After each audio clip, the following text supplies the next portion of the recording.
বাংলার মাটি, বাংলার জল, বাংলার বায়ু, বাংলার ফল, পূর্ণ হোক, পূর্ণ হোক, পূর্ণ হোক হে ভগবান। বাংলার মাটি, বাংলার জল, বাংলার বায়ু, বাংলার ফল, পূর্ণ হোক, পূর্ণ হোক, পূর্ণ হোক হে ভগবান।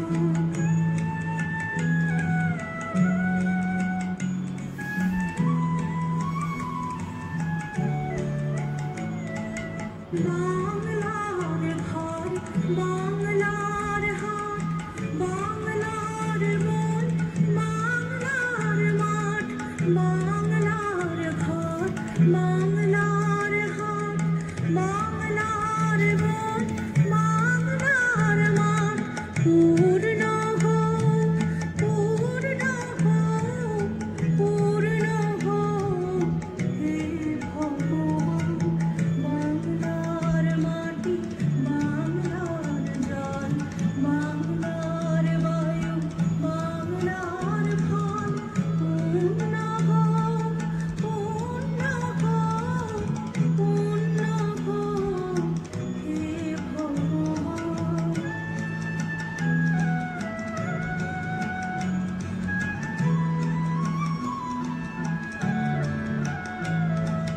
বাঙালির বন, বাঙালির আশা, বাঙালির কাজ, বাঙালির ভাষা, বাঙালির বন, বাঙালির আশা, বাঙালির কাজ, বাঙালির ভাষা, সত্য হোক, সত্য হোক, সত্য হোক হে ভগবান। বাংলার মাটি, বাংলার জল, বাংলার বায়ু, বাংলার ফল, পূর্ণ হোক, পূর্ণ হোক, পূর্ণ হোক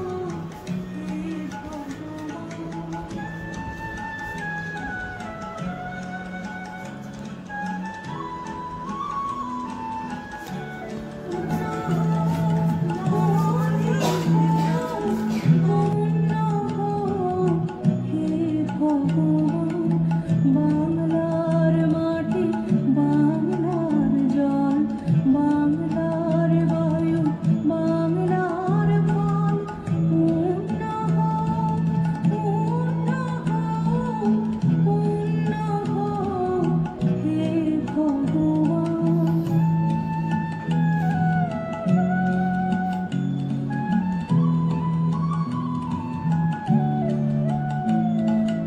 বাংলার ঘর, বাংলার হাট, বাংলার মন, বাংলার মাঠ, বাংলার ঘর, বাংলার হাট, বাংলার মন, বাংলার মাঠ, পূর্ণ হোক, পূর্ণ হোক,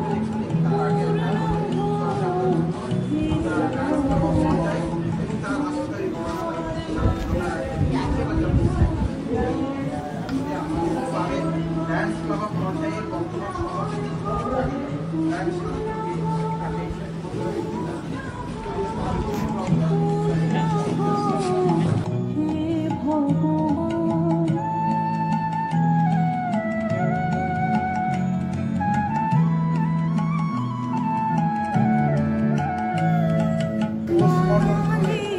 তাকে সবচাইতে তার কেরিয়ারে, একটা 31 বছরের ডাক্তারের জীবনের কেরিয়ারে খালি যে জিনিসটা আমার রাষ্ট্র তাকে উপহার দিল সেটা হচ্ছে বিদ্যুৎ গতিতে তার দেহটাকে পুড়িয়ে দেওয়া হলো। এবং তার উপরে যে কি নির্যাতন হয়েছিল, কি অত্যাচার হয়েছিল, তার কি বিচার হবে না হবে, পুরো ব্যাপারটাকে একটা ঘোলাটে লন্ডভন্ড পরিস্থিতি করে আমাদের রাখা হলো। আজকে আমাদের লজ্জার দিন, আজকে আমাদের আক্ষেপের দিন, আজকে আমাদের অনুশোচনার দিন। আর আপনারা সবাই যেটা দেখছেন চারদিকে, কোনো জিনিসটাকে আমরা ওই হাঁটছি চলছি, মোটামুটি ঘুমের ওষুধ খেয়ে ঘুরছি, একটা আচ্ছন্ন ভাবের মধ্যে আছি, ওই ওপেন ইথার অ্যানেস্থেশিয়ার মধ্যে একটা সমাজ থাকতে পারে না। আমাদের ঝামেলা আছে, আমাদের প্রত্যেককে নিজের কাজকর্ম করতে হচ্ছে, আমাদের প্রত্যেককে নিজের ঘর সংসার চালাতে হচ্ছে। কিন্তু আজকে যদি জীবনে ওই যে যখন হাঁটছিলাম, ঢুকতে ঢুকতে এলাম, আপনারা কতজন এটা সত্যি চিন্তা করে করেছেন? আশা করি কেউ একটা চিন্তা করে করেছিলেন। আপনারা বাংলার মাটি বাংলার জল গানটা চালিয়েছিলেন। তো 1905 সালে এমনই একটা সময় যখন বাঙালি সমাজে ঝড় উঠেছে, যখন বঙ্গভঙ্গ আন্দোলন, যখন বাঙালি হিন্দু এবং বাঙালি মুসলমান একসাথে থাকবে কি থাকবে না, কি করবে, ওপরের ব্রিটিশদের কারসাজি চলছে। আজকে সেই সময় রবীন্দ্রনাথের মতো একটা মানুষ, কেউ বলতো প্রেম ভালোবাসা কবিতা কাব্য এইসবের জায়গায় ঘুরে ফেরে ও সব পৃথিবী সম্বন্ধে কি বা জানে, সেই মানুষটা এসে সামনে দাঁড়িয়ে একটা পাবলিক মুভমেন্ট শুরু করেছে। সেই সময়ও সমাজের মধ্যে একটা গ্লানি ছিল, একটা দ্বিধা ছিল, একটা ঝড় ছিল মানুষের মনের মধ্যে। আজকের বাঙালি যেন সেই ঝড়, আজকের বাঙালির চেতনার মধ্যে, আজকের বাঙালির মনের মধ্যে যেন সেই ঝড়টা একবার, এবং আজকে যে ঝড়টা আমাদের মনের মধ্যে উঠবে তার মধ্যে আমি আছি, আপনি আছেন, একজন মানুষ হিসেবে আছি, যে মানুষটার মধ্যে একটা মস্তিষ্ক আছে, একটা মেরুদণ্ড আছে, যে মানুষটার মধ্যে তার একটা বিবেক বুদ্ধি আছে। আমাদের সবাই হয়তো কিছু কিছু রাজনীতি বোধ আছে, কিছু কিছু পার্টি পলিটিক্যাল অ্যাফিলিয়েশন আছে, কিন্তু এইটা সেই সময় নয় যেখানে আমরা নিজেদের একেবারে 5টা লোক 6টা ভাগে বিভক্ত হয়ে গেলাম। এ লাল নিয়ে ছুটছে, সবুজ নিয়ে ছুটছে, গেরুয়া নিয়ে ছুটছে, এটা তার সময় নয়। আপনারা আমাদের সুযোগ দিয়েছেন, আমার সহকর্মীরা, আমার মেডিকেল কলিগরা, আমার অ্যাডমিনিস্ট্রেটিভ স্টাফেরা, এরা অনেক পরিশ্রম করে। আমরা যে একদিন আসি, আমি এক কাপ চা খেয়ে সকাল 6:30টায় ঘুম থেকে উঠে গাড়িতে উঠে পড়ি, চলে আসি, ভালো লাগে, আপনাদের সংস্পর্শে এসে ভালো লাগে। তবে আজকে সবার কাছে অনুরোধ করব যে কটা দিন বেঁচে আছি, আমরা যে কটা মানুষ যে কটা দিন বেঁচে আছি, বেঁচে থাকাটা কেবল সময়ের হিসেব না, ঘড়ি ধরার হিসেব নয়। আমার যদি 75 কিলো ওজন হয়, তাহলে একটা 75 কিলো পাথরকে যদি শরীরের যদি মেঝের ওপরে রাখেন, সেই পাথরটার যত গ্র্যাভিটি হবে পৃথিবীর ওপরে, আমারও ঠিক ততটাই গ্র্যাভিটি আছে। তাহলে 75 কিলো পাথর এবং 75 কিলো মানুষটার একটাই তফাৎ, সেটা হলো আমাদের বিবেক বুদ্ধি, আমাদের রাইট অ্যান্ড রং, আমাদের জাস্টিস অ্যান্ড ইনজাস্টিসের যে তফাৎ। আজকে সেই বোধটা নিয়ে বেঁচে থাকবো। আমরা সামান্য মানুষ, আমরা সামান্য কিছু কাজ করতে পারি। আপনারা যে সোশ্যাল মুভমেন্ট গুলো করছেন, আজকে সোশ্যাল মুভমেন্টের মধ্যে আপনাদের অনুরোধ করব, যেমন আপনাদের সুন্দর একটা আই সেট আপ রয়েছে। আমাদের সোসাইটির মধ্যে অনেক মেডিকেল প্রবলেম আছে, কিন্তু বর্তমানে মনে হয় সোসাইটির মধ্যে মরাল এবং এথিক্যাল প্রবলেম গুলো আমাদের হয়তো এই প্রথম আমাদের মেডিকেল প্রবলেম গুলোকে ছাপিয়ে যাচ্ছে। তবু একটা মধ্যবিত্ত মানুষকে তার ঘর সংসার নিয়ে, তার জীবন জীবিকা নিয়ে, তার পরিবারের সেফটি সিকিউরিটি নিয়ে তাকেও বেঁচে থাকতে হবে। আমরা আমাদের মতো করে যেটুকু করে পারবো, আপনারাও তো নিশ্চয়ই করছেন। আপনারা প্রতি 2 মাস 3 মাস অন্তর অন্তর এক একটা ডায়াবেটিক ক্যাম্প করবেন, হাইপারটেনশন ক্যাম্প করবেন, মায়েদের জন্য তাদের basic anaemia, immunisation, vitamin deficiency, এই ব্যাপারগুলো দেখবেন। আর আমাদের মতো কিছু অপদার্থ যারা এদিক ওদিক ঘুরে বেড়াচ্ছে, সারাদিন অপারেশন এটা সেটা করে দিন চালাই আমরা, যখন আপনাদের কাজে লাগবো ডেকে নেবেন, নিশ্চয়ই আপনাদের পাশে এসে না। কিন্তু আবার আজকে একটা কথা বলি, যে আজকে সংবর্ধনার সময় নয়, আজকে একটাই প্রশ্ন করার সময়, এবং সেই একটা প্রশ্ন হলো আজকের দিনটা আমি কেন বেঁচে আছি। সবাই নিজেকে বাড়িতে গিয়ে এই প্রশ্নটা জিজ্ঞেস করুন যে why are we alive? ওই যে মেয়েটাকে জ্বালিয়ে দেওয়া হলো 31 বছর বয়সে, সে কিন্তু আমাদের হয়তো এই প্রশ্নটাই করে গেল যে সে নিজেকে সুরক্ষিত রাখতে পারেনি। তার চারিপাশে হাজার হাজার লোক ছিল সেই রাত্রিরে, সবাই চোখের আড়াল দিয়ে আমরা মেয়েটার উপর একটা নৃশংস নির্যাতন করে তাকে একজন ডিউটিরত ডাক্তারকে মনে রাখবেন, এটা রাস্তায় বাস চাপা পড়া নয়, এটা কেউ কাউকে বাজারের মধ্যে মাথায় গুলি করে দিল এটা সেই করে মানা না। A doctor in duty in a teaching hospital dies, raped and murdered. আজকে আমাদের অন্তত যেন খানিকক্ষণের তরও আমাদের অন্তরাত্মা এই প্রশ্নটা জিজ্ঞেস করে। আমাদের এত লোকের এত বুদ্ধি, চিন্তা করুন তো কি সাংঘাতিক বুদ্ধি। একটা লোক জ্যান্ত অবস্থায় ডাক্তার খুঁজে পায় না, সে মরে যাবার 15 মিনিটের মধ্যে কলকাতার 25 জন মাথা এসে তার মৃতদেহ পিছনে সারি দিয়ে মিছিল করে দাঁড়িয়ে পড়ে। ডাক্তারি সমাজের, যাকে আজকে আমরা ডাক্তারির দুষ্ট চক্র বলছি, এক একজন মাথা নবরত্ন সভা বসে গেল একটা 31 বছরের মেয়ের মৃতদেহের ওপর। পাটা এদিকে, হাতটা এদিকে, মাথাটা বেঁকা, গলাটা চেপা, চোখ ঠিকরে বেরিয়ে এসছে, নিম্নাঙ্গ নিরাবরণ। দৃশ্যটা চিন্তা করুন। আজকে সেই একটা দেহের চারদিকে, ওই দেহটার ওপর যতগুলো ইনজুরি ছিল ঠিক ততগুলো পান্ডা সেই দেহটার চারিদিকে বসেছিল। আজকে আমরা ক্যাবলার মতো ঘুরে বেড়াচ্ছি, কেউ বলছে 11 ফুট কভার করা ছিল, কেউ বলছে 40 ফুট, ঘোড়ার ডিম কভার করা ছিল। আপনার রোববার দিন মাংসের দোকানেও তো ভিড়। আমাদের ডাক্তারি যারা চক্র, যারা আমাদের মেডিকেল মাফিয়ার যারা মাথা, তাদের কেউ দৃশ্য কেউ অদৃশ্য। এই মাফিয়ার এক একজন লোক প্রত্যেকটি মেডিকেল কলেজে, প্রত্যেকটা ডিস্ট্রিক্টে মেডিকেল কাউন্সিলের উপর তারা বসে আছে। আজকে চিন্তা করে দেখুন, আজকে মানুষ হয়ে দাঁড়াবেন না, আজকে আমরা ওই কবে ভোট দেব, কবে ওই আঙুলে কালো কালি মাখবো, কবে এক একটা গেরুয়া থান, নীল থান, লাল থান নিয়ে টানাটানি করব, সেই সার্কাসের জন্য অপেক্ষা করে থাকি।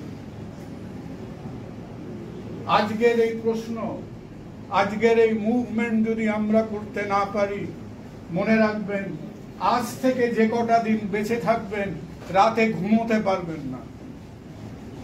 পাশের ঘরে চেয়ে থাকবেন, যদি নিজের বাড়িতে একটা মেয়ে থাকে, একটা বউ থাকে, নিজের ছোট ছোট ছেলে মেয়েরা থাকেন, তাহলে চিন্তা করে দেখবেন যে তারা আমার রাজ্যে, আমার শহরে যে শিক্ষা প্রতিষ্ঠানগুলোয় যাবে, তথাকথিত শিক্ষা প্রতিষ্ঠানগুলোয় যাবে, তার মধ্যে কি চক্র, কি মাফিয়া বার করছে। যে মাফিয়ার বিরুদ্ধে আপনি গেলে আপনাকে একটা 50-55 কিলো একেবারে মাংসের দোকানের মতো কিমা করে বার করবে, আর আপনি পুরস্কৃত হবেন, কারণ 1-1.5 ঘন্টার মধ্যে আপনার বাবা মার হাতে 1 কাপ ছাই এনে তারা দাঁড় করবে যে এইটাই আপনি জন্ম দিয়েছিলেন, যথেষ্ট করেছিলেন, এবার ছাইটা নিয়ে গিয়ে নিজের বসার ঘরে সাজিয়ে দেন। We are facing many tough questions. আর নিজেদের মতো করে, নিজেদের প্রত্যেকের মধ্যে, নিজেদের যে কোনো ইনস্টিটিউশনের মধ্যে, মানুষের মধ্যে ভালো খারাপ দোষ ভুল সবকিছু আছে, কিন্তু নিজেদের একটা প্রতিষ্ঠান, সেটা আপনার পঞ্চায়েত হোক, সেটা আপনার কাউন্সিল হোক, সেটা আপনার ক্লাব হোক, সেটা আপনার স্কুল হোক, সেটা আপনার কলেজ হোক, তার মধ্যে একটা অন্যায় ব্যবস্থা, একটা করাপ্ট ব্যবস্থা, সেটাকে সহ্য করতে করতে করতে সেই ক্যান্সার আজকে ঘটা করে আজকে এতগুলো মহিষাসুর যেখানে চারদিকে ঘুরে বেড়াচ্ছে, আজকে মহিষাসুর যেখানে স্বাস্থ্য বিভাগে বসে আছে, মেডিকেল কাউন্সিলে বসে আছে, মেডিকেল কলেজগুলোয় বসে আছে, আরজি করের মধ্যে বসে আছে, আজকেও কি আমাদের সাজিয়ে গুজিয়ে মাটির মহিষাসুরকে ডেকে এনে আর কদিন বাদে পুজো করার কোনো দরকার আছে? মা দুর্গাকে খুঁজে পাবেন কিনা জানি না, কিন্তু চারিদিকে মহিষাসুরের কোনো অভাব নাই, কোনো অভাব নেই। আর তার বিরুদ্ধে যদি দাঁড়াতে হয়, আমাদের প্রত্যেকটা মানুষকে দাঁড়াতে হবে। এই কে কোন সস্তার রাজনীতিবিদ, কে কাকে ব্যক্তিগত আক্রমণ করছে না করছে ভুলে যান। আজকে ওদের কোনো মূল্য নেই। ওরা হচ্ছে বক বক করার এটিএম। একদিকে পয়সা খুঁজবেন, অন্য দিক দিয়ে বিভিন্ন রকম আওয়াজ বেরোবে। যেরকম এটিএম এর বোতাম টিপলে কিছু নিরর্থক শব্দ বেরিয়ে আসে। আমরা নিজের কাজ করব। আজকে সুযোগ পেয়েছি আপনাদের কাছে আসার, কিছু মানুষকে দেখব, আর কতগুলো একেবারে ইররিলেভেন্ট কথাবার্তা শুনবেন। মানুষ যখন ডেসপারেট হয়ে যায়, কি না সরকারি হাসপাতালে ডাক্তাররা বিক্ষুব্ধ কেন না সেখানে বেসরকারি হাসপাতালের লোকেরা মদত দিচ্ছে। বেসরকারি হাসপাতাল লোকেরা গেছিল না আরজি করে রাত্রি ৩টে থেকে রাত্রি ৪টে অবধি। একটা মেয়ের সঙ্গে কি করছিলেন? ওই মেয়েটার সঙ্গে সাপলুডো খেলছিলেন রাত্রি ৩টে থেকে ৪টে অবধি। ওই মেয়েটার সঙ্গে গল্প করছিলেন রাত্রি ৩টে থেকে ৪টে অবধি। আপনার সেই পেয়ারের যে প্রিন্সিপালের ফোন পে ১৫টা লোক মাছের বাজার বসিয়েছিলেন, বাই দ্যাট টাইম ওই সবটার থেকে গন্ধ বেরোতে শুরু করেছে। সেটা বেসরকারি হাসপাতালের লোকেরা করেছে। আজকে প্রতি পদে ওই ১৯০৫ সালে যেরকম ওই হিন্দু মুসলমান ডিভাইড করেছে, এখন শুরু হবে সরকারি বেসরকারি হাসপাতাল, অমুক পার্টি তমুক পার্টি। হ্যাঁ, পার্টিগুলোকেও বিশ্বাস করবেন না। যেখানে মানুষ দাঁড়িয়েছে মেরুদণ্ড সোজা করে, এখন এটা ওটা মুভমেন্ট করে তারা এখন ওই গরম গরম তাওয়াতে রুটি সেকছে। Politics should take a back seat. কিন্তু এই অবান্তর কথাবার্তাগুলো বলা এখন শুরু হবে। তাই সবার মধ্যে দিয়ে, এটা ডাক্তারের অপমান কি অপমান না সেটা কথা না, আমরা আমাদের স্টেটে one of the biggest establishment হচ্ছে বাংলার হেলথ কেয়ার। পশ্চিম বাংলার ১০ কোটি মানুষের মধ্যে বেশিরভাগ মানুষ নির্ভর করে সরকারি স্বাস্থ্য ব্যবস্থার উপর। তার এই অবস্থা কারণ আমি ৭-৮ বছর ধরে এই অত্যাচারের সাম্রাজ্য আমি চালাতে দিয়েছি। আপনি চান এবার স্কুল কলেজের মধ্যে এই অত্যাচারের সাম্রাজ্যগুলো আসুক? একটা ডাক্তারের দ্বিখণ্ডিত দেহ খুঁজে পেয়েছেন, এবার কি চান যে কলেজে কলেজে এবার টিচারগুলো শুয়ে থাকবে রাত্রি ৩টের সময়? কোন ক্লাসরুম খুলে আমাদের টিচারদের বিবস্ত্র দেহগুলো বার করতে হবে, সেইটা চান আমাদের স্কুলের মধ্যে থেকে? কোন এস্টাবলিশমেন্টে চান? না চান আপনার এক একটা স্টেট প্রশাসনের মধ্যে দেখবেন যে কারো এগেনস্টে দাঁড়িয়েছিলেন, কোনো কথাবার্তা শুনতে পেয়েছেন, এই তুগলকি কাণ্ড কারখানা শুরু হবে যে কারোর সঙ্গে আপনার কারো মতের অমিল হয়েছে, পরের দিন দেখলেন মুসোলিনি ইটালিতে করত। এস্টাবলিশমেন্টের সঙ্গে কারো মতবিরোধ হলে পরের দিন দেখতেন ল্যাম্পোস্ট থেকে তার ভিতরে ওটা ওই অফিসে যেখানে আপনার মতবিরোধ হতো সেইখানে ল্যাম্পোস্ট থেকে ঝুলিয়ে দিত। ওই কারণে যখন মুসোলিনি মারা গেছিল, মুসোলিনিকে ওর বাড়ির সামনের ল্যাম্পোস্ট থেকে পাটা উপরে মাথা নিচু করে ঝুলিয়ে দিয়েছিল। চান না। আমরা ডাক্তাররা দোষী, কারণ আমরা আমাদের মধ্যে এই ফাঙ্গাসকে, আমরা আমাদের মধ্যে এই করাপশনের ইনফেকশনকে, এই মেডিকেল মাফিয়াকে, এই লবিকে আমরা মাথা নিচু করে 7 বছর 8 বছর একে গড়ে ওঠার সুযোগ করে দিয়েছি। এই বিষবৃক্ষের গোড়াতে আমরা নিজেরা জল ঢেলেছি। আর আমরাও আমাদের ঘুম থেকে জেগে উঠিনি যতদিন না এই দৃশ্যটা আমাদের চোখের সামনে দেখতে হবে। আমাদের থেকে শিক্ষা নিই। আমরা কাউকে অনুপ্রেরণা দিতে আসেনি, এবং নিজের ভবিষ্যতের দিকে চেয়ে দেখুন। যদি শিক্ষা প্রতিষ্ঠানে, আমাদের রাজ্যের বিভিন্ন প্রতিষ্ঠানে, বিভিন্ন বড় বড় জায়গায় যদি এই অন্যায় অত্যাচারের যদি পুনরাবৃত্তি না চান, জীবনে একবার মানুষ হিসেবে দাঁড়ান।